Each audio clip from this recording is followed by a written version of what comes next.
आज हम मर्म चिकित्सा का जो सामान्य स्वरूप है, क्या उसका इंट्रोडक्शन है, उसका परिचय क्या है, उसके विषय में हम लोग बात करेंगे।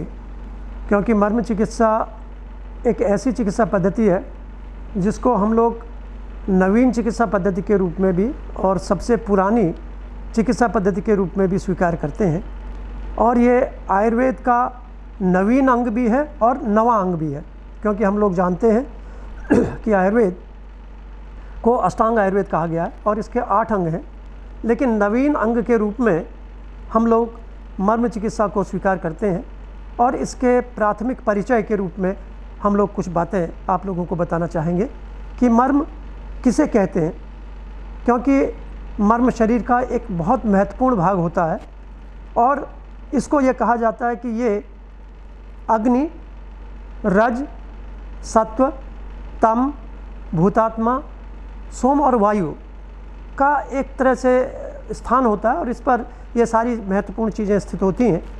और जब भी इस पर कोई आघात होता है तो निश्चित रूप से इन सभी जो महत्वपूर्ण हमारे प्राणों को रखने के लिए या हमारे जीवन को रखने के लिए जो महत्वपूर्ण तत्व हैं उन पर कहीं प्रतिघात होता है तो उससे ये जीवन के लिए हानिकारक हो सकता है। तो आप समझ सकते हैं कि ये बहुत महत्वपूर्ण होता है और महर्षि सुश्रुत ने उसको सुश्रुत संहिता में इसका वर्णन किया है और इन महत्वपूर्ण मर्म बिंदुओं को एक तरह से शरीर रचना के संदर्भ में उन्होंने उद्घाटित किया है। और उनका ये विशेष वर्णन शरीर रचना या एनाटॉमिकल कंसेप्ट के संदर्भ में है। और इसको जब तक हम नहीं समझ पाते, इसके एनाटॉमिकल जो सिचुएशन है, लोकेशन है, इसकी इम्पॉर्टेंस है, इसकी फिजियोलॉजिकल क्या इम्पॉर्टेंस है, इसको जब तक हम नहीं समझ पाते तो इसका चिकित्सा में उपयोग करना संभव नहीं होता। दूसरी चीज़ ये बहुत महत्वपूर्ण है कि हम कैसे जानें कि कौन सा मर्म बिंदु कहाँ पर है और इसको ठीक से जानने के लिए, ठीक से परिभाषित करने के लिए, ठीक से उसको समझने के लिए उसको ये बहुत ज़रूरी है कि हम उसको जान सकें कि ये हमारे शरीर के कौन से हिस्से में है, इसका स्वरूप क्या है, इसकी उपयोगिता क्या है, इसके कौन से गुण हैं, इसमें किस धातु की प्रधानता या मतलब ये किस चीज़ से मिलकर बना है। तो ये अपने में बहुत महत्वपूर्ण है और इस पर एक विशेष जो चीज़ और जो जानने योग्य होती है वो इस पर आघात का क्या प्रभाव होता है। मतलब यदि किसी विशेष मर्म बिंदु पर कोई आघात होता है तो पूरे शरीर पर उसके क्या प्रभाव हो सकते हैं, ये जानना अपने में सबसे महत्वपूर्ण है। और यही वर्णन महर्षि सुश्रुत ने सुश्रुत संहिता के जो शारीरिक स्थान है उसके 6ठे अध्याय में इसका वर्णन किया है। तो आज जानते हैं कि हम लोग कैसे मर्म को जान सकते हैं। देखिए, जब भी जहाँ पर कोई 2 चीज़ें मिलती हैं, जैसे आप देखेंगे कि संधि होती है जिसको हम संधि कहते हैं। संधि का मतलब होता है कि 2 चीज़ों के मिलने को हम संधि कहते हैं। और योग की भाषा में हम कहें तो उसको किसी 2 चीज़ों के मिलने को योग कहते हैं, मिलन कहते हैं। इसी ढंग से जो 4 चीज़ें होती हैं उसको चतस्त्र कहते हैं। और यहाँ पर जो 5 चीज़ों का मिलन होता है, मतलब मांस, सिरा, स्नायु, अस्थि और संधि, तो इसका मतलब क्या है कि 5 चीज़ों के संघात को, 5 चीज़ों के एक जगह पर मिलने को जो स्थान बनता है, जितना महत्वपूर्ण होता है, उसको मर्म स्थान महर्षि सुश्रुत ने कहा है। तो यह एक सामान्य परिभाषा जो हम लोग मर्म की देते हैं तो ये बहुत महत्वपूर्ण है। हम जब आयुर्वेद में बात करते हैं या शरीर रचना के संदर्भ की बात करते हैं तो विभिन्न संधियों की बात करते हैं। संधि का मतलब क्या होता है, जैसे हमारे आप समझिए कि जितने भी जोड़ हैं उनको हम संधि कहते हैं। तो संधियों के संदर्भ की भी चर्चा जब हम लोग करेंगे, अगले अध्याय में हम करेंगे कि कैसे जो संधि से संबंधित जो मर्म है वो क्यों महत्वपूर्ण है। तो यहाँ सिर्फ ये समझाने का उद्देश्य है कि भाई संधि का मतलब होता है 2 चीज़ों का मिलना, और जहाँ पर 3 चीज़ें मिलती हैं, 2 से अधिक चीज़ें मिलती हैं, उसको हम संघात कहते हैं। तो जहाँ पर संघात होता है तो एक मोटे संदर्भ में संघात भी संधि के संदर्भ में कहा गया है कि जहाँ पर 2 से अधिक अस्थियाँ मिलती हैं उसको संघात कहा। और लगभग 14 संघात महर्षि सुश्रुत ने हमारे शरीर में संधि के संदर्भ में कहे। लेकिन जब हम मर्म के विषय की बात करें, मर्म के संदर्भ की चर्चा करें, तो मर्म में ये 5 धातुओं का संघात एक तरह से होता है, जिसमें मांस है, सिरा है, स्नायु, अस्थि और संधि, ये एक तरह धातुएं भी हैं और इसमें कुछ विशिष्ट अंग भी हैं। उनके मिलने के स्ट्रक्चर्स हैं, उनके मिलने के स्थान को मर्म स्थान कहा गया। तो ये एक मोटी सी परिभाषा समझने के लिए, जो हम लोग समझना चाहते हैं मर्म को, उसके लिए ज़रूरी है। दूसरी परिभाषा जो आज चिकित्सा के संदर्भ में या जो इसके आघात के संदर्भ में कही जाती है, वो कहा जाता है कि यदि जिस स्थान पर चोट लगने से व्यक्ति की मृत्यु हो सकती है या कोई कॉम्प्लिकेशन हो सकता है, जिसको मार्यंतीति मर्माणी कहा गया, तो उस स्थान को भी मर्म कहा गया। तो ये चिकित्सा से संबंधित हो गया, वो एनाटॉमिकल कंसेप्ट से संबंधित हो गया। इस तरह से ये दोनों परिभाषाएं मर्म को परिभाषित करती हैं, और जो व्यक्ति या जो पढ़ने वाला इन दोनों परिभाषाओं को समझता है तो वो विशेष रूप से मर्म को के अर्थ को समझ सकता है कि मर्म क्या है। ये बेसिकली हमको समझना चाहिए। अब ये मर्म हमारे शरीर में स्थित होते हैं और इसकी संख्या 107 होती है। ये सबको जानना चाहिए कि मर्म हमारे शरीर में होते हैं, 107 की संख्या में होते हैं, और they are distributed all over the body. शरीर के प्रत्येक हिस्से में इनकी उपस्थिति होती है, इनकी स्थिति होती है, और ये 107 की संख्या में होते हैं। इसलिए बार बार हम लोग इस संख्या को रिपीट कर रहे हैं, जिससे कि ये रिवीजन हो जाए और व्यक्ति जान सके कि भाई भूले नहीं कि 107 की संख्या में मर्म स्थान होते हैं। लेकिन आप समझ सकते हैं कि जैसे एक मृत व्यक्ति है, शरीर तो वैसा ही है, लेकिन जब तक उसमें जीवात्मा नहीं, जैसे हमने आपको कहा था कि मर्म में भूतात्मा या जीवात्मा स्थित होती है, तो ऐसे उसकी उपस्थिति बहुत ज़रूरी होती है मर्म को जीवित रखने के लिए, मर्म के सही ढंग से उपचारित करने के लिए। मर्म की एक तरह से उसका जिस्ट तब तक काम करता है, उसकी फिजियोलॉजी तब तक रहती है जब तक उसमें भूतात्मा का या जीवात्मा का प्रवेश होता है। तो ये अपने में महत्वपूर्ण है। अब हम कैसे मर्म को जान सकते हैं, कैसे इसका हम लोग देखते हैं कि मर्म शरीर के किन किन स्थानों में होते हैं। और सबसे पहले हम लोग इसको जो इसका कंटेंट है या जो इसका कंस्टिट्यूएंट पार्ट है, उसके आधार पर इसका एक डिवीज़न करते हैं या वर्गीकरण करते हैं। एक क्लासिफिकेशन है। क्लासिफिकेशन का मतलब क्या है कि हम उसको कैटेगराइज करते हैं कि किस तरह का मर्म होता है। देखिए, मांस का मतलब क्या होता है कि आप देखते हैं कि जितने भी मसल्स होती हैं, जितना भी फ्लैश होता है हमारे शरीर में, जो मांसपेशियाँ होती हैं या मांस धातु होती है, जैसे आपने देखा होगा कि आयुर्वेद में जब हम बात करते हैं तो रस, रक्त, मांस, मेद, अस्थि, मज्जा और शुक्र, ये धातुएं होती हैं। तो इसमें जो मांस धातु है, या जिसे मोटे संदर्भ की बात हम करें तो मांसपेशियाँ से एक मोटा मोटा अर्थ उसका लिया जा सकता है। तो जो मांस जिसमें प्रीडोमिनेंस होती है उसको हम कहते हैं मांस मर्म कहते हैं। तो ये 5 प्रकार के कहें, उसमें पहला हमने आपको बताया मांस मर्म है। दूसरा आपने देखा होगा कि शरीर में जो सिराएँ होती हैं वो शरीर में रक्त का परिवहन करती हैं, खून को ले जाती हैं।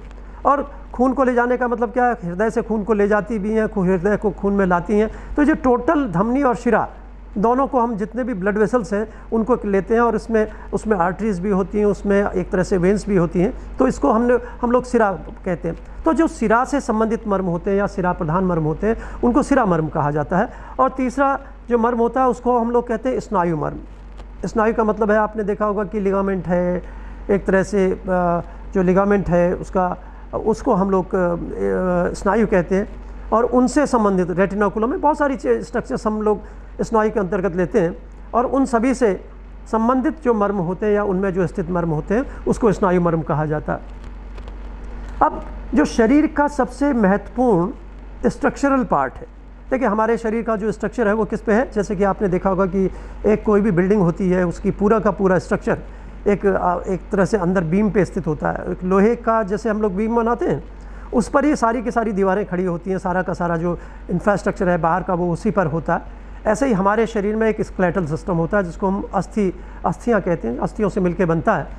और उन पर जो उनकी प्रधानता से जो मर्म स्थान होते हैं उसको अस्थि मर्म कहते हैं। और हमारे शरीर में बहुत सारी संधियाँ होती हैं। संधियों का मतलब होता है जहाँ पे 2 स्ट्रक्चर्स मिलते हैं उसको हम संधि कहते हैं। और विशेष रूप से हड्डियों के जुड़ने के स्थान को महर्षि सुश्रुत ने संधि कहा है, लेकिन संधि का बहुत जगह उपयोग होता है। हम लोग जहाँ भी 2 स्ट्रक्चर्स मिलते हैं उसको संधि कहते हैं। जैसे कि कहीं बोन से कोई मसल का अटैचमेंट हो रहा है, कहीं कोई नर्व कहीं से किसी दूसरी स्ट्रक्चर से मिल रही है, कोई एक फेशिया दूसरे फेशिया से मिल रहा है, कहीं भी कोई भी जिस चीज़ को उसको हम संधि कह सकते हैं। लेकिन यहाँ का संदर्भ क्या है, यहाँ हम अस्थियों के संयोग को या अस्थियों का जो हमारा हड्डियों के मिलने का स्थान है या जहाँ पे जोड़ बनता है उसको हम संधि कहते हैं। तो संधियों से संबंधित जो मर्म होते हैं उनको संधि मर्म कहा गया। अब आपको बताऊं मैं कि जो मांस मर्म है वो संख्या में 11 होते हैं। 11 तरह के मांस मर्म होते हैं। सिरा मर्मों की संख्या सबसे अधिक है और ये 41 होती है, सबसे महत्वपूर्ण है। और इसमें से कई ऐसे भी हैं कि जो बहुत घातक होते हैं, जिन पर चोट लगती है तो बहुत सारे दुष्परिणाम हो सकते हैं। इसलिए ये 41 मर्म हैं जो शिरामर्म है, ये बहुत महत्वपूर्ण होते हैं। और इसके बाद जो 27 मर्म हैं वो स्नायु से संबंधित होते हैं, जिनको स्नायु मर्म कहा गया। और 8 अस्थि मर्म होते हैं तथा संधियों से संबंधित या संधियों में जो संधि है उसमें 20 मर्म होते हैं। जैसे आपने देखा होगा कि गुल्फ है, संधि भी है, मर्म भी है। कूर्पर है, संधि भी है, मर्म भी है।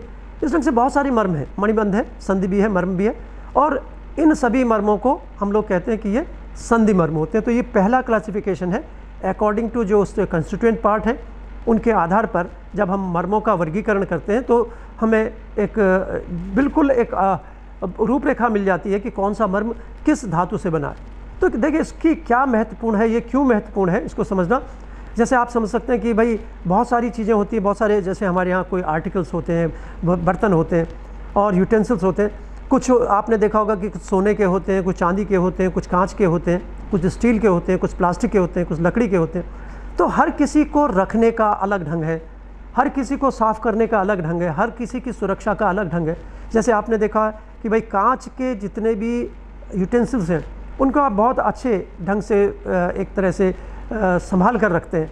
लोहे के, पीतल के या और लकड़ी के या और जो चीज़ें होती हैं उन पर आप सुरक्षा का उतना ध्यान नहीं देते। ऐसे ही इन मर्मों का संदर्भ भी है, जो मर्मों की धातु के आधार पर हमें उसकी सुरक्षा या चिकित्सा में उसका उपयोग कैसे किया जाए और कैसे उसको स्टिमुलेट किया जाए, ये ध्यान रखना बहुत ज़रूरी होता है। इसलिए हम लोगों को यह जानना चाहिए कि इसकी रचना धातु क्या है, किसी भी मर्म की रचना धातु क्या है। रचना धातु जब हमें पता चल जाती है तो हमें उसकी इम्पोर्टेंस का पता लगता है कि ये कैसा महत्वपूर्ण है, ये बहुत कोमल है, ये एक तरह से इस पर यदि कोई चोट लगेगी तो इस पर कोई ज़्यादा प्रभाव नहीं पड़ेगा, या हम जब उपचार करेंगे तो इसमें कितना स्टिमुलस देना है।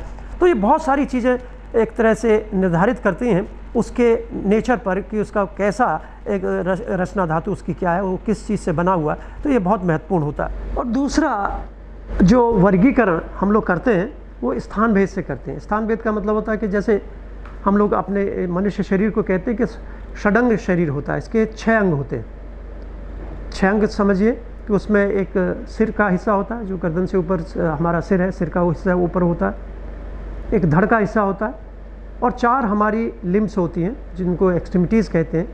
तो इस ढंग से 6 अंग होते हैं, तो उसको षडंग शरीर कहा जाता है। तो 6 अंगों में इन मर्मों की क्या स्थिति होती है, क्या स्थिति है, उसको जानना बहुत ज़रूरी है। और किस अंग में कितने मर्म होते हैं, यदि हम इसको समझ जाते हैं तो बहुत सुविधा होती है हमें उसके आइडेंटिफिकेशन में, उसको देखने में, और उसका चिकित्सकीय उपयोग हम कैसे कर सकते हैं ये भी हम लोगों को पता चलता है कि भाई किस जगह पर हमें कौन से मर्म को स्टिमुलेट करना है। तो ये उसका स्थान या लोकेशन जाननी सबसे ज़रूरी होती है।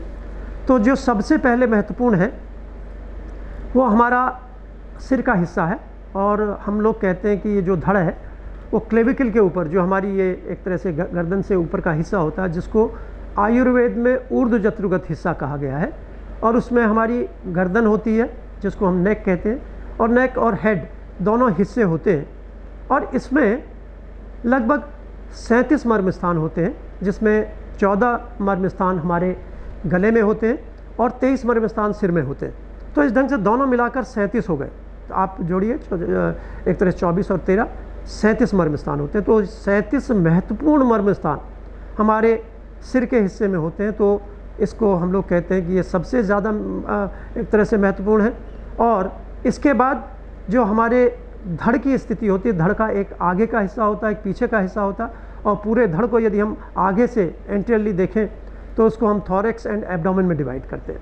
तो जो सामने का हिस्सा होता है उसमें 12 मर्म स्थान होते हैं, और जिसमें जो 3 मर्म स्थान होते हैं वो हमारे एब्डोमेन में होते हैं, और लगभग 9 स्थान जो होते हैं हमारे थॉरेक्स में होते हैं। तो इस ढंग से ये जो 12 मर्म स्थान होते हैं वो एंटीरियरली हमारे थॉरेक्स में होते, एब्डोमिनल कैविटी और थॉरेक्स में मिला के होते हैं। और पीछे यदि हम इसकी चर्चा करें तो 14 मर्म स्थान हमारे पृष्ठ भाग में होते हैं, गर्दन से लेके पीछे के हिस्से में ये 14 भाग होते हैं पीछे के हिस्से में। इस ढंग से ये जो मर्म हैं ये हमारे 14 और 12 ये थोरेसिक पार्ट में होते हैं। और इस ढंग से तीसरा जो हम क्लासिफिकेशन करते हैं, तीसरा जो डिवीज़न करते हैं वो 4 एक्सट्रीमिटीज़ का करते हैं। 4 एक्सट्रीमिटीज़ का मतलब 2 हाथ और 2 पैर। तो अपर एक्सट्रीमिटी 2 लोअर एक्सट्रीमिटी, और हर एक्सट्रीमिटी में 11 मर्म बिंदु होते हैं, तो 11 × 4 का मतलब होता है 44 मर्म स्थान इस ढंग से होते हैं। और इस ढंग से हम जो मर्मों की बात करते हैं, तो एक बार मैं फिर रिपीट करना चाहूँगा कि ग्रीवा से ऊपर और कंठ और सिर के मर्मों को हम लोग कहते हैं कि ये 37 मर्म स्थान होते हैं, और एक हाथ में 11 और इस ढंग से चारों एक्सट्रीमिटी में मिला के 44 मर्म स्थान होते हैं। पेट और छाती में 12 मर्म होते हैं और पीठ में 14 मर्म स्थान होते हैं। इस ढंग से ये 107 मर्म स्थान होते हैं। इसलिए इसको भी जानना बहुत ज़रूरी होता है कि हम कैसे पेट के, पीठ के, गले के, सिर के मर्मों की लोकेशन को जानें और उनके स्टिमुलेशन का अलग अलग ढंग को कैसे हम जानें, क्योंकि हर अंग अपने में महत्वपूर्ण होता है। कोई कोमल होता है, कोई एक तरह से हार्ड होता है, कोई महत्वपूर्ण है। वैसे सारे शरीर के अंग महत्वपूर्ण हैं, लेकिन उनकी कोमलता, सुकोमलता और पर भी बहुत सारी चीज़ें निर्भर करती हैं। चिकित्सा विशेष रूप से इन पर निर्भर करती है, और कैसे हम इन मर्म बिंदुओं को आइडेंटिफाई करते हैं, इसकी लोकेशन कैसे आइडेंटिफाई करते हैं, ये जानना बहुत ज़रूरी होता है। अब हम चर्चा करते हैं पहले जो एक्सट्रीमिटीज़ के पॉइंट्स हैं। मैंने आपको क्लासिफिकेशन में सबसे पहले सिर के बताए, लेकिन हम लोग जो इसकी डिटेलिंग कर रहे हैं, जो एक तरह से हम उसको वर्णन कर रहे हैं, हाथ और पैरों के मर्मों की चर्चा हम लोग करेंगे, क्योंकि इसको जानना सबसे सरल होता है और सबसे एक तरह से निरापद होता है। इसमें कोई बहुत सारे कॉम्प्लिकेशंस नहीं होते और ये बहुत महत्वपूर्ण होते हैं। तो सबसे पहले जो मर्म होता है, जिसको हम लोग कहते हैं क्षिप्र मर्म स्थान होता है, क्षिप्र जिसको कहते हैं, और एक क्षिप्र होते हैं, मतलब ये 2 हाथ और 2 पैरों में ये कितने होते हैं, 4 क्षिप्र मर्म हो गए। तो 2 हाथों के मर्मों की बात करेंगे तो जो हस्त क्षिप्र मर्म है वो 2 होते हैं, और जो पाद क्षिप्र होते हैं वो 2 होते हैं। वो जो हम दूसरे पैर की, जब हम पैर के मर्मों की चर्चा करेंगे तब उसमें जो शक्ति के मर्म है उसमें 2 एक तरह से मर्म होते हैं क्षिप्र के। इसी ढंग से एक तल हृदय दोनों हाथों में होता है। पाद तल हृदय की बात कर रहे हैं, क्योंकि शक्ति के मर्मों की या पैरों के मर्मों की चर्चा हम कर रहे हैं, तो ये पाद तल हृदय की बात कर रहे हैं। पैरों के तले पर हृदय के सदृश 2 महत्वपूर्ण मर्म बिंदु होते हैं, जिनको हम लोग पाद तल हृदय कहते हैं। समझ में आ रहा है कि ये दोनों पैरों में हृदय का प्रतिनिधित्व करते हैं, या हृदय की तरह का कार्य करते हैं, या हृदय को स्टिमुलेट करने का काम करते हैं, तो उनको पाद तल हृदय कहा गया। ऐसा ही हाथ के संदर्भ की चर्चा करेंगे तो उसमें हाथ में भी बताएंगे। इस ढंग से कूर्च और कूर्च सिर 2 मर्म स्थान होते हैं। इसको हम पाद कूर्च भी कहते हैं और पाद कूर्च सिर भी कहते हैं। यदि हम जब दोनों कूर्च, क्योंकि अपर एक्सट्रीमिटी लोअर एक्सट्रीमिटी में कूर्च ही शब्द है, तो उसको ठीक से परिभाषित करने के लिए पाद कूर्च तो हम शक्ति के मर्मों की बात करेंगे, और जब हम हाथ के मर्मों की बात करेंगे तो जो हस्त कूर्च की बात हम लोग करेंगे। तो इसी ढंग से इसमें एक इंद्रवस्ती मर्म होता है, तो दोनों पैरों में इंद्रवस्ती मर्म होता है। ये क्रम से हम लोग नीचे से ऊपर की तरफ को चल रहे हैं। और इसमें इसके बाद एक बहुत महत्वपूर्ण मर्म स्थान होता है जिसको गुल्फ कहते हैं। गुल्फ मर्म का और गुल्फ संधि, जैसे मैंने अभी आपको बताया कि कुछ मर्म स्थान संधि भी हैं और मर्म भी हैं। तो गुल्फ एक संधि है जिसको हम एंकल ज्वाइंट कहते हैं। तो उसके समीप जो मोस्ट टेंडर पॉइंट होता है उसको हम क्या कहते हैं, गुल्फ मर्म कहते हैं। तो ये पैर में इसको गुल्फ कहा जाता है, और यदि हाथ में चर्चा करेंगे तो वो मणिबंध के नाम से होगा, उसको अब हम लोग बाद में चर्चा करेंगे। इस ढंग से इंद्रवस्ती, गुल्फ के बाद इंद्रवस्ती मर्म आता है। इंद्रवस्ती को यदि हम देखें तो गुल्फ के बाद हमारी जो लोअर एक्सट्रीमिटी है उसमें इंद्रवस्ती मर्म होता है, और इंद्रवस्ती के बाद एक दूसरा संधि मर्म होता है जिसको हम लोग जानु संधि कहते हैं। जानु संधि का मतलब क्या होता है कि जो नी जॉइंट होता है, जैसे आपने गुल्फ संधि या एंकल जॉइंट कहा था, वो एक मर्म था। इसी ढंग से ये जानु संधि भी है और जानु मर्म भी है, तो ये महत्वपूर्ण होता है। और इसके ऊपर आणी और उर्वी 2 मर्म होते हैं, क्योंकि ये हाथ में भी होते हैं, पैरों में भी होते हैं। तो इसको हम लोग इसको शक्ति आणी शक्ति उर्वी या पाद शक्ति पाद उर्वी के नाम से भी लोग इसको कहते हैं। तो ये एक तरह से डिफ्रेंशिएट करने के लिए कि हाथ और पैर के कौन से मर्म होने चाहिए, क्योंकि दोनों का नोमेनक्लेचर एक ही है। तो ये 2 महत्वपूर्ण हैं, 2 मर्म होते हैं, प्रत्येक में एक एक्सट्रीमिटी में एक मर्म होता है। इसके बाद एक लोहिताक्ष मर्म होता है, और लोहिताक्ष से ऊपर जो इंग्वाइनल रीजन में होता है उसको विटप मर्म कहते हैं। इस ढंग से ये 2 विटप मर्म होते हैं। तो कुल 11 मर्म स्थान एक एक्सट्रीमिटी में होते हैं। दोनों, यदि हम लोअर एक्सट्रीमिटी की बात कर रहे हैं, शक्ति की बात कर रहे हैं, तो 22 मर्म इसमें होते हैं। अब इसी के सापेक्ष ऐसा ही क्या है, सेम प्रोटोकॉल या सेम स्टेटस अपर एक्सट्रीमिटी का भी है, जिसको हम ऊपरी बाहु कहते हैं। तो इसमें ऊपरी बाहु और जो है बाहु, ऊपरी बाहु को कह के पूरे एक्सट्रीमिटी की बात करते हैं, अपर एक्सट्रीमिटी की बात करते हैं। उसमें भी 11 और 11 मतलब 22 मर्म स्थान होते हैं, जैसे कि लोअर एक्सट्रीमिटी में थे। आप लोगों ने अभी लोअर एक्सट्रीमिटी के पॉइंट्स देखे, इसी ढंग से आप अपर एक्सट्रीमिटी के भी 22 पॉइंटों की बात करते हैं हम, 11 और 11। तो 11 मर्मों में सबसे पहले हमने आपको बताया, जैसे हाथ का क्षिप्र मर्म, पैर का क्षिप्र मर्म था, इसी ढंग से हाथ का क्षिप्र मर्म होता है। और ये क्षिप्र मर्म की लोकेशन के लिए हम लोग बाद में चर्चा करेंगे, जब हम इसको लोकेशन बताएंगे कि कौन सा मर्म कहाँ पे होता है, तो लोकेशन की चर्चा हम लोग डिटेल में करेंगे। अभी सिर्फ नोमेनक्लेचर की बात कर रहे हैं, इसका नाम गिना रहे हैं, कितने होते हैं, कैसे होते हैं, इसके संदर्भ में हम लोग चर्चा कर रहे हैं। तो सबसे पहले क्षिप्र मर्म की बात की। इसी ढंग से जैसे पैर में पाद तल हृदय कहा, इसी ढंग से हाथ में, हाथ के तले में, जिसको हम एक तरह से हथेली कहते हैं, हथेली में 2 मर्म बिंदुओं की स्थिति होती है, दोनों में, दोनों दोनों हथेलियों में, और उसको तल हृदय कहा। जैसे हमने आपको बताया कि पैर में तल हृदय होता है, इसी ढंग से इसको हस्त तल हृदय कहा है।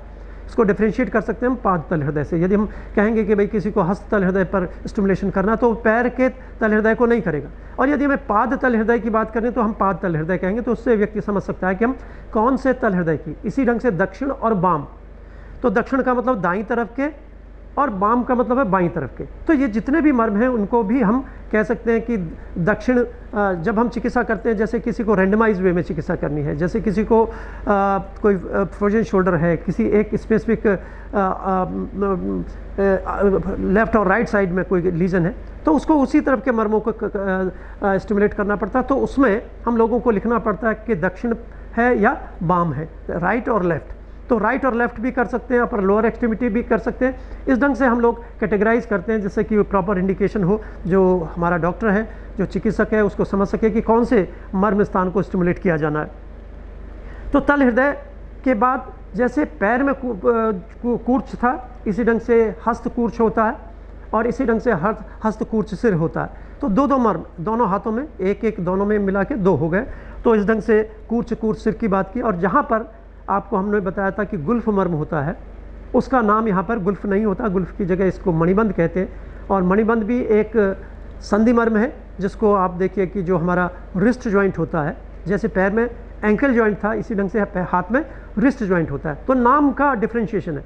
जैसे पैर में हम लोग इसको गुल्फ मर्म कहते हैं, इसी ढंग से इसको हाथ में हम लोग मणिबंध मर्म कहते हैं। तो ये जानने के लिए बहुत महत्वपूर्ण है, इसमें डिफ्रेंशिएट करना है। इसमें हम लोगों को हस्त और पाद कहने की ज़रूरत नहीं होती, क्योंकि यहाँ पैर में इसको हम गुल्फ कहते हैं और हाथ में हम इसको मणिबंध मर्म कहते हैं। तो ये भी अपने में एक महत्वपूर्ण मर्म स्थान है, जिसको संधि मर्म कहते हैं। और इसके ऊपर एक, जैसे पैर में इंद्रवस्ती था, इसी ढंग से हाथ में भी इंद्रवस्ती मर्म होता है। तो हाथ का इंद्रवस्ती मर्म हो गया, और इसको दोनों हाथों में एक इंद्रवस्ती मर्म होता है। इसी ढंग से जो कूरपर मर्म स्थान है, जैसे आपने देखा कि पैर में जानु संधि है, जानु मर्म है, तो जानु मर्म के स्थान पर ये कौन सा जॉइंट है? ये हमारा एल्बो जॉइंट है। जैसे वहाँ नी जॉइंट था, तो यहाँ क्या है? एल्बो जॉइंट है।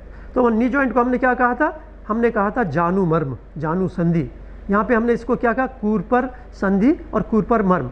तो कूरपर मर्म है, तो ये कूरपर संधि है, तो कूरपर मर्म है। तो हाथ में क्या है? कूरपर होगा, और पैर में क्या होगा? वो जानु होगा। तो इस ढंग से ये जो संधि मर्म है, जो हाथ के मर्म है, इसके अलावा आणी और उर्वी, जैसे हमने कहा था कि जो पाद उर्वी या शक्ति उर्वी या पाद आणी या शक्ति आणी, इसी ढंग से हम इसको ऊपर, यदि हम आणी कहते हैं तो आणी और उर्वी, तो ये हस्त के, ये कहिए ऊपरी बाहु के जो हो गए कि अपर एक्सट्रीमिटी के, उसको इंडिकेट कर देना होता। और आणी उर्वी ये मर्म होते हैं, तो हाथ में भी इसी ढंग से जैसे पैर में होते हैं, उसी ढंग से हाथ में भी होते हैं। और लोहिताक्ष जैसे पैर में होता है लोअर एक्सट्रीमिटी में, ऐसे ही लोहिताक्ष अपर एक्सट्रीमिटी में भी होता है। लेकिन वहाँ पर विटप की जगह पे दूसरा जो नोमेनक्लेचर है वो क्या? कक्षाधर है। तो कक्षाधर का मतलब क्या है? ये जो अपर एक्सट्रीमिटी में विटप के स्थान पर जो मर्म स्थान होता है, उसको कक्षाधर कहते हैं। तो ये अपने में बड़ा सरल है, बड़े सरल ढंग से, बड़े आसानी से हर व्यक्ति इसको समझ सकता है। लेकिन एक प्रॉपर इसको, उसका नोमेनक्लेचर हमको पता होना चाहिए, उसका नाम क्या है, उसका किस जगह पे उसकी लोकेशन है, हाथ के हैं, पैर के, ये जानना बहुत ज़रूरी होता है। और बड़ा सरल है कि इसको हम जान सकें। और देखिए, जब हम 107 मर्मों की चर्चा करते हैं, तो हमें 107 मर्मों को जानने या उसके नाम याद करने की आवश्यकता नहीं होती, क्योंकि बहुत सारे मर्म ऐसे जो 4 की संख्या में सब 4 मर्मों का एक नाम है। जैसे तल हृदय है, वो क्या है, 4 है, हस्त तल हृदय, पाद तल हृदय, लेकिन तल हृदय के नाम से ही उसका बोध होता है, तो 4 तल हृदय है। तो आप समझिए कि हमें 107 अलग अलग नाम जानने की ज़रूरत नहीं, लगभग 25-30 मर्म स्थान ही काफ़ी होते हैं जिनको हम यदि उनके नाम याद कर लें तो हमको सारे मर्मों के विषय में पता चल जाता है कि सारे मर्म हमको याद हो जाते हैं। तो ऐसे ही इंद्रवस्ती है, वो भी लगभग 4 होते हैं, कूर्श है, कूर्सिर है, तो कई कई मर्म स्थान, लगभग अधिकतर मर्म स्थान 4 की संख्या में है, कुछ 2 की संख्या में है। तो इस ढंग से आप समझ सकते हैं कि मर्मों को पूरा 107 नहीं जानना है, 25-30 मर्मों में ही पूरे के पूरे हमारे स्ट्रक्चर्स आ जाते हैं, पूरे जितने मर्म हैं उसको आ जाते हैं। इसलिए इसको 107 समझकर हम लोगों को ये नहीं समझना कि भाई इसको हम पूरा कैसे याद करेंगे। तो कुछ 25-30 मर्म स्थान हैं और उन्हीं नामों से हम लोग सारे मर्मों को जान सकते हैं, और वो किस जगह पे है उस लोकेशन को आपको जानना ज़रूरी होता है। ये अभी हम लोगों ने चर्चा की कि भाई अपर एक्सट्रीमिटी और लोअर एक्सट्रीमिटी में कितने मर्म बिंदु होते हैं। अब हम चर्चा कर रहे हैं कि पेट और जो पीठ में कितने मर्म स्थान होते हैं, सामने में जो धड़ है हमारा उसमें कितने मर्म स्थान होते हैं, उसकी हम लोग चर्चा कर रहे हैं। कुछ महत्वपूर्ण मर्म बिंदु होते हैं जिनको हम लोग कहते हैं गुदा, वस्ती, नाभि और हृदय। बहुत महत्वपूर्ण स्ट्रक्चर्स है। गुदा का मतलब होता है जो हमारा जो एनोरेक्टल रीजन है, एनोरेक्टम है, उसको हम गुदा कहते हैं। वस्ती का मतलब होता है जो यूरिनरी ब्लैडर होता है, बहुत महत्वपूर्ण है। नाभि आप जानते हैं कि ये बहुत महत्वपूर्ण स्ट्रक्चर है और मिड ऑफ द एब्डोमेन में एक तरह से एब्डोमिनल पार्ट में होती है, जिसको अम्बिलिकस कहते हैं। और हृदय को तो आप जानते हैं कि हार्ट है, जिसको हम लोग थोरेक्स में होता है, उसको हार्ट कहते हैं। अभी तक जो हम चर्चा कर रहे थे वो तल हृदय की कर रहे थे, और ये हृदय या हार्ट की हम लोग चर्चा कर रहे हैं। तो ये 4 महत्वपूर्ण मर्म बिंदु होते हैं, गुदा, वस्ती, नाभि और हृदय। इसके अलावा जो हमारे निपल होते हैं थोरेक्स में, हमारी जो छाती में जो हमारे ब्रेस्ट होती हैं, तो जो निपल होता है, निपल से के नीचे स्तन मूल मर्म होते हैं दोनों तरफ, और इससे ऊपर स्तन रोहित मर्म होते हैं। तो छाती में स्तन मूल, स्तन रोहित हो गए, और अपलाप और अपस्तंभ दोनों तरफ ये 2-2 मर्म स्थान होते हैं। तो इसको भी इस ढंग से ये जो मर्म स्थान होते हैं, ये टोटल 12 मर्म स्थान होते हैं। 8 वक्ष में हो गए, 1 हृदय हो गया, 9 हो गए, और गुदा, वस्ती और नाभि ये हमारे उदर में हो गए, मीन्स एब्डोमेन में हो गए। इस ढंग से 12 मर्म स्थान होते हैं। तो जब हम इन 12 मर्म स्थानों को समझ जाते हैं कि ये बहुत महत्वपूर्ण मर्म स्थान होते हैं, और जो गुदा, वस्ती, नाभि है और ये हृदय है, ये तो बहुत ही ज़्यादा महत्वपूर्ण है। और इसको एक तरह से कहा जाता है कि यदि इन पर कोई भी चोट लगती है या इनको उपचार करते हैं तो बड़ी एक तरह से बहुत जेंटली हम लोगों को इनको टैकल करना पड़ता है। तो ये मर्म के एक महत्वपूर्ण मर्म बिंदु होते हैं, इसलिए इनकी जो पोजीशन है इसको जानना बहुत ज़रूरी होता है। अब जो सामने के मर्मों की हम लोगों ने चर्चा की, अब इसके बाद हम लोग पीछे के मर्मों की चर्चा करते हैं, जो बैक, मर्म ऑफ द बैक, तो जिसको हम लोग कहते हैं पृष्ठ के मर्म। अभी हमने उदर और वक्ष के मर्मों की चर्चा की, अब उसके बाद पृष्ठ के मर्मों की चर्चा करते हैं। जैसे आपको बताया कि सामने 12 मर्म स्थान होते हैं और पीछे 14 मर्म स्थान होते हैं, जिसमें नीचे से यदि हम चलें तो कटिक तरुण 2, कुकुंदर, फिर नितंब, फिर पार्श्व संधि, पार्श्व संधि के बाद बृहति, अंशफलक और अंश। इस ढंग से ये जो मर्म होते हैं ये 14 मर्म स्थान होते हैं, और ये बहुत महत्वपूर्ण मर्म स्थान होते हैं। ये पीठ के मर्म हैं, और पीठ के ये कूल्हे के, पीठ के, और जहाँ हम बैठते हैं उस स्थान के मर्मों को कहते हैं। इसलिए कटिक तरुण से ये प्रारंभ होता है। और इस ढंग से ये जो 14 मर्म स्थान होते हैं ये हमारे बैक में होते हैं, पृष्ठ में होते हैं। तो इन मर्मों को हम लोगों ने आपको बताया कि ये कैसे, हम कौन कौन से मर्म स्थान किस स्थान पे होते हैं। अब जैसे जिसका सबसे पहले मैंने आपको डिस्क्रिप्शन किया था कि ऊर्ध्व जत्रुगत, above clavicle, neck and head, इनको 3 तरह से हम लोग कहते हैं। या तो क्या कहते हैं, जो कि हमारा ये क्लेविकल है, ये जत्रु जिसको कहते हैं, जत्रु प्रदेश कहते हैं। क्लेविकल से ऊपर हमारी नेक होती है, नेक और हेड। नेक और हेड में जितने मर्म स्थान होते हैं तो इसको हम लोग neck, marma of the neck and head भी कहते हैं, सिर और कंठ के मर्म भी कहते हैं, इसको ऊर्ध्व जत्रुगत मर्म भी कहते हैं। तो ये मर्म स्थान कितने होते हैं? 37 होते हैं। जैसे मैंने आपको बताया कि 23 मर्म स्थान कहाँ होते हैं? सिर में होते हैं, और 14 मर्म स्थान हमारे गले में होते हैं, कंठ में होते हैं या ग्रीवा में। कंठ और ग्रीवा, कंठ का मतलब जो सामने का हिस्सा है, ग्रीवा का मतलब जो पिछला हिस्सा है। इस ढंग से दोनों हिस्सों में मिला के कौन कौन से मर्म होता है, ये 14 मर्म स्थान होते हैं। तो इसमें 4 धमनी, मतलब ये एक सीधे आपको, जैसे आपको मैंने बताया कि सिरा मर्म जो है वो जो खून की नलियों से संबंधित जो मर्म है, या खून की नलियाँ जिसमें होती हैं, जिस मर्म को खून की नलियाँ होती हैं, उस मर्म को हम लोग धमनी कहते हैं। ये चतस्र या 4 है संख्या में। इसी ढंग से 8 मातृका मर्म है जो गले में होती हैं, 8 की संख्या में होती हैं, तो 8 4 12। और पीछे यदि हम देखें, जो गर्दन और जो सिर का जोड़ होता है उस पर 2 मर्म स्थान होते हैं, जिसको हम लोग कहते हैं कृकाटिका मर्म। तो ये कृकाटिका मर्म में ये 14 मर्म स्थान हमारे क्या हो गए, गले में, ये जिसको हम कंठ के मर्म कहते हैं। कंठ, और इसके साथ कंठ सामने का हिस्सा हो गया, तो कंठ और ग्रीवा की मर्म यदि हम कहें, कुछ लोग इसको ग्रीवा कहते हैं, कुछ लोग कंठ कहते हैं, कुछ कंठ और ग्रीवा कहते हैं। और हम एबो क्लेविकल की बात करते हैं तो ये मर्मो पॉइंट ऑफ द नेक भी हम इसको कह सकते हैं। तो ये नेक रीजन के मर्मों को हम लोगों ने 14 की संख्या महर्षि सुश्रुत ने कही है। और लगभग जो 23 मर्म है, वो 23 मर्म स्थान हमारे सिर पे होते हैं। और सिर एक बहुत महत्वपूर्ण अंग होता है, जिसके अंदर आप समझ सकते हैं कि जो विभिन्न प्रकार की हड्डियों से बना हुआ एक तरह से उसके अंदर ब्रेन होता है। और ब्रेन से संबंधित बहुत सारे ऐसे मर्म स्थान होते हैं जो हमारे फेस एंड द ब्रेन पे होते हैं, हेड में होते हैं। और ब्रेन के विभिन्न फंक्शंस को स्टिमुलेट करने के लिए इन मर्मों का उपयोग हम लोग चिकित्सा में करते हैं, मर्म चिकित्सा में करते हैं। तो ये बहुत महत्वपूर्ण होते हैं। और इस पर एक सबसे महत्वपूर्ण मर्म स्थान होता है जो टॉप ऑफ द हेड पे होता है, और जहाँ पर हम लोग कहते हैं कि ये अधिपति मर्म। अधिपति का मतलब होता है कि जो राजा होता है, राजा होता है, इसका मतलब कि जो मर्मों का राजा होता है उसको हम लोग अधिपति कहते हैं। तो अधिपति सबसे महत्वपूर्ण मर्म स्थान होता है, और इस संख्या में 1 होता है, 1 होता सिंगल होता है। और इसके बाद एक मर्म स्थान होता है जहाँ पर हमारे सिर की विभिन्न हड्डियाँ जुड़ती हैं। आपने देखा होगा कि जो हमारा जो क्रेनियम बनता है, जो हमारे क्रेनियल एक तरह से कैविटी बनती है, उसमें डिफरेंट बोन्स काम करती हैं, बनाती हैं।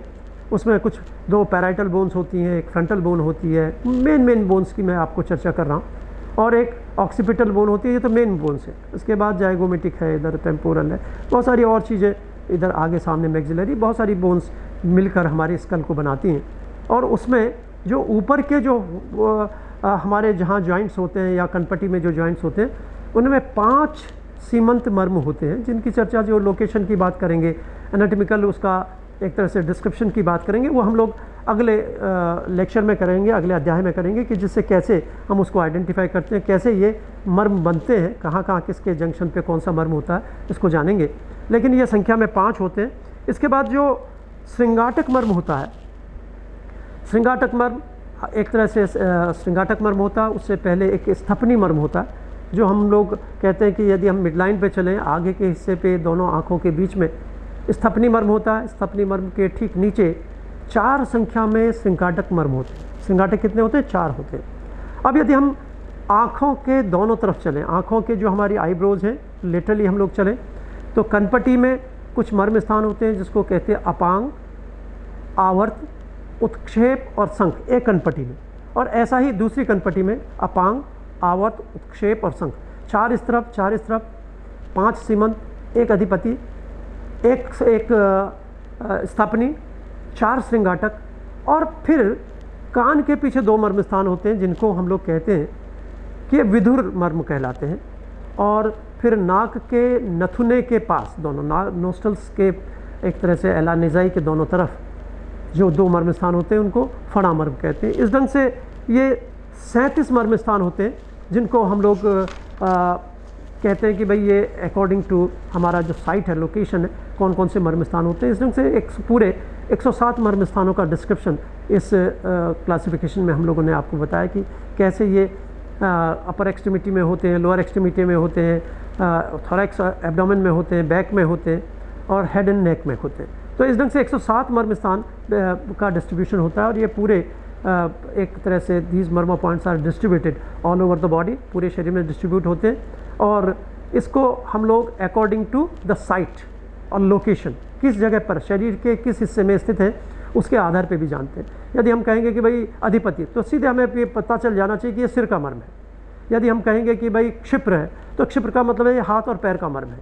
तो कोई भी मर्म को यदि हम सीधे उच्चारण करते हैं तो व्यक्ति के मन में या जो चिकित्सक है उसको सीधे पता लगना चाहिए कि किस स्थान के मर्म की बात हम लोग कर रहे हैं। तो ये जानना अपना बहुत ज़रूरी है और इसको याद करना बहुत ज़रूरी है कि कौन सा मर्म स्थान कौन सा मर्म किस स्थान पर स्थित है। तो ये बहुत महत्वपूर्ण है एनाटॉमिकली भी और चिकित्सा के लिए भी इसको समझना बहुत ज़रूरी होता है। जैसे हम लोगों ने पहले क्लासिफिकेशन में कहा था कि according to the constituent part of the marma, रचना धातु भेद से किस चीज़ से बना है।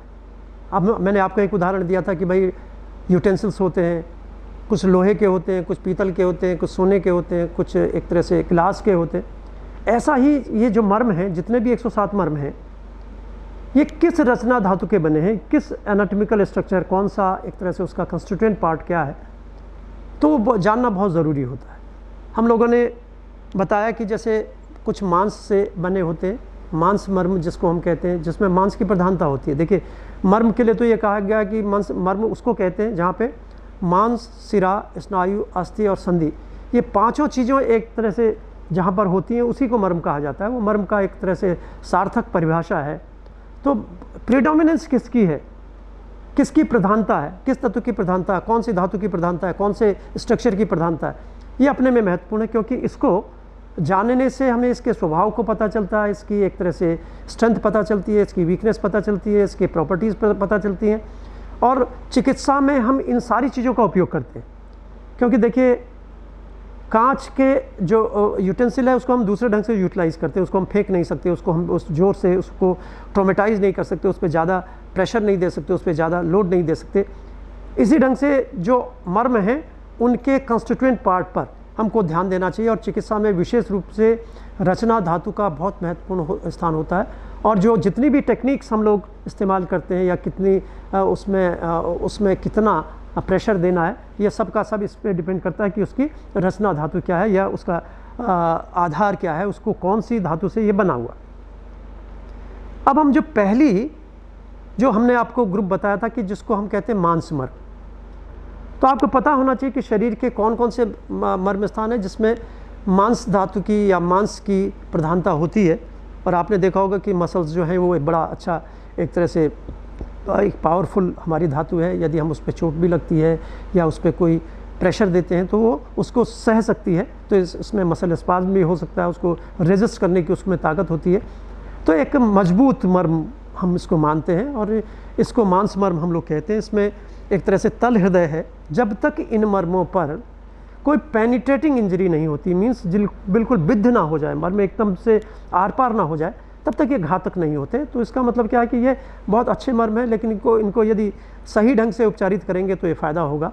लेकिन यदि इसको बहुत ज़्यादा ट्रोमेटाइज़ करेंगे तो निश्चित रूप से ये घातक भी हो सकते हैं। विशेष रूप से तल हृदय मर्म की यदि मैं बात करूँ तो ये बहुत अत्यंत घातक होता है। और इसका मैं उल्लेख भी करेंगे जब हम तल हृदय मर्म की बात करेंगे कि कैसे घातक होते हैं, इसके क्या हमारे पास एग्जाम्पल्स हैं, कहाँ ये मर्म घातक होते हैं, किस किस ढंग से ये घातक होते हैं, तो ये उसकी चर्चा हम लोग करेंगे। लेकिन ये जो तल हृदय है ये 4 होते हैं और इस ढंग से ये मांस मर्म कहे गए। इसी ढंग से जो इंद्रवस्ती मर्म है ये भी 4 मर्म है।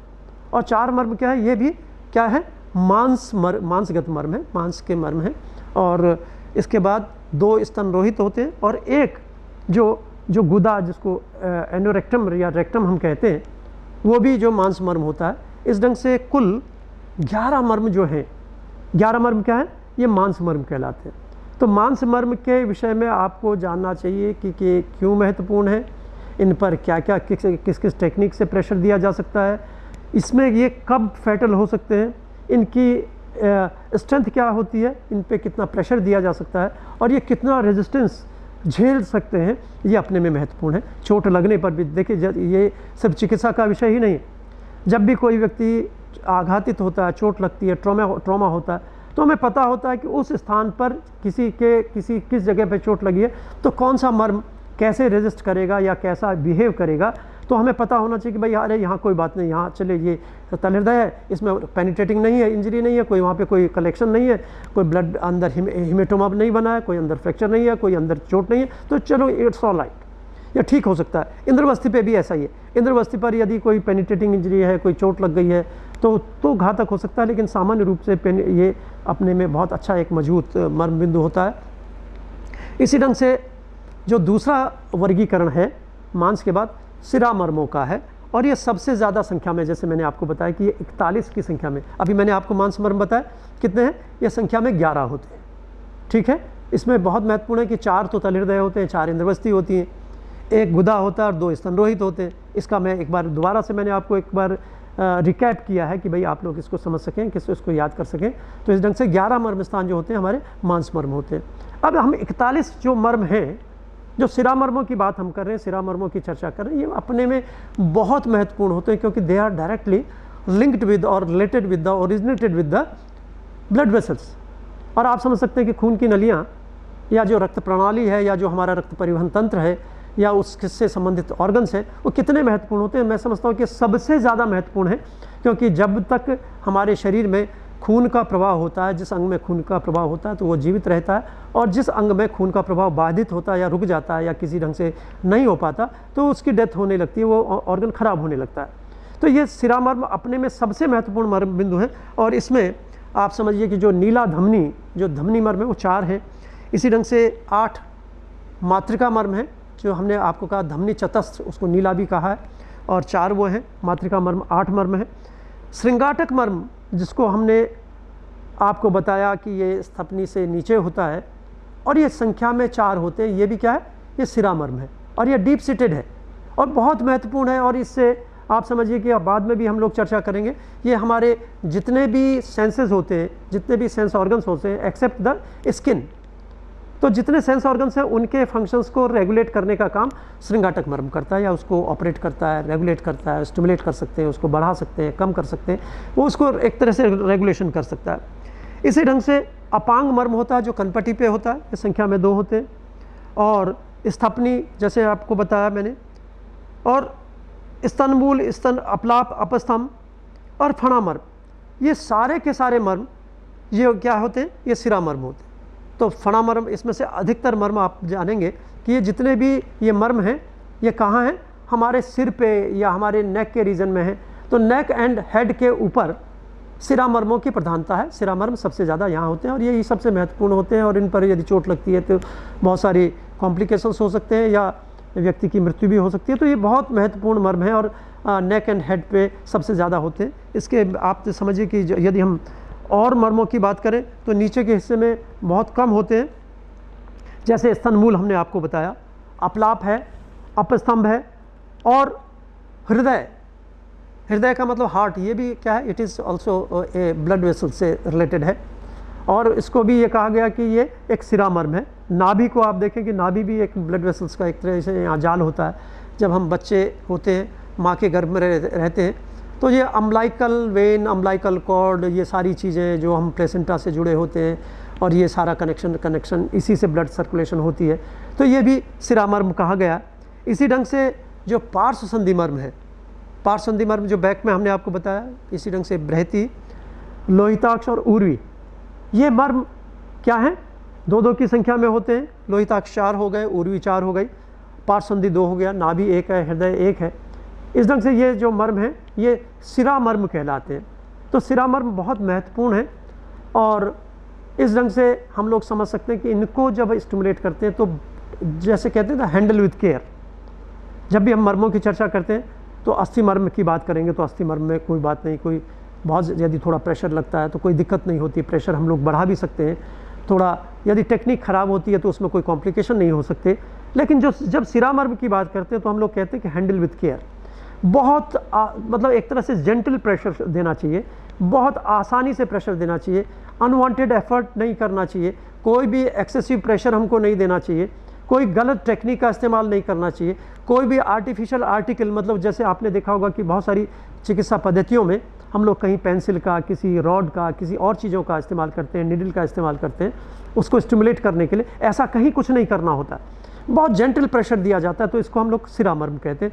तो सिरा मर्म के लिए जब भी हम चिकित्सा में इसका उपयोग करते हैं तो बहुत आसानी से, बड़े सावधानी से और सुगमता से इसको करना चाहिए, बहुत एफर्टफुली हमको नहीं करना चाहिए। यदि हम उसको नहीं कर पा रहे हैं तो हमें उसको छोड़ देना चाहिए। तो इसलिए ये जो सिरा मर्म है अपने में बहुत महत्वपूर्ण होते हैं, और इसलिए इनको चिकित्सा में भी जब हम उपयोग करते हैं तो ये मान के चलते हैं कि सबसे ज़्यादा इमरजेंसी को डील करते हैं, इमरजेंसी में किए जाने वाला मर्म स्थान है।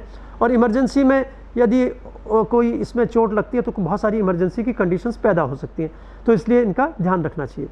तो ये अपना एक बहुत महत्वपूर्ण मर्म स्थान का जो हम लोगों ने सिरा मर्म है उसका वर्णन किया।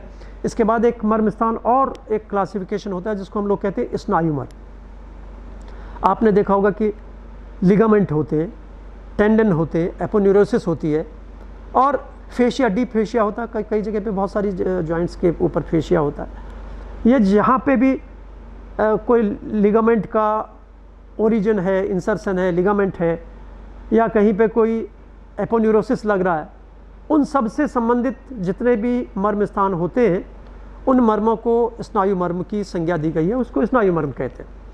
अब ऐसे जैसे आणी, विटप, कक्षाधर, कूर्च सिर, वस्ति, क्षिप और अंशमर्म, ये जो संख्या है विधुर और उत्क्षेप, इस ढंग से कुल 27 की संख्या स्नायु मर्म की होती है। मैंने आपको बताया कि जैसे 11 मांसमर्म होते हैं, सिरा मर्म 41 होते हैं, इसी ढंग से स्नायु मर्म की संख्या 27 बताई गई है, 27 कही गई है, और 27 मर्म स्थान को मैंने आप लोगों को बताया। तो ये भी अपने में बहुत महत्वपूर्ण और मजबूत मर्म स्थान होते हैं। इसमें बहुत, आप ये समझिए कि ये बहुत ज़्यादा मतलब प्रेशर कर सकते हैं। सिरा से अच्छे मर्म होते हैं, सिरा से ज़्यादा पावरफुल मर्म होते हैं। सिरा के सापेक्ष इनको आप नहीं रख सकते, लेकिन महत्वपूर्ण तो होते ही होते हैं, लेकिन इनको भी बहुत आसानी से हम लोग उपचारित कर सकते हैं, बड़े आसानी से इसको चिकित्सा की जा सकती है, और इसमें किसी ढंग के कोई कॉम्प्लिकेशन की गुंजाइश नहीं रहती। यदि हम सामान्य जो प्रोटोकॉल है, जो सामान्य विधि है, उसका उपयोग करते हैं तो ये निरापद होते हैं, इनकी चिकित्सा निरापद होती है।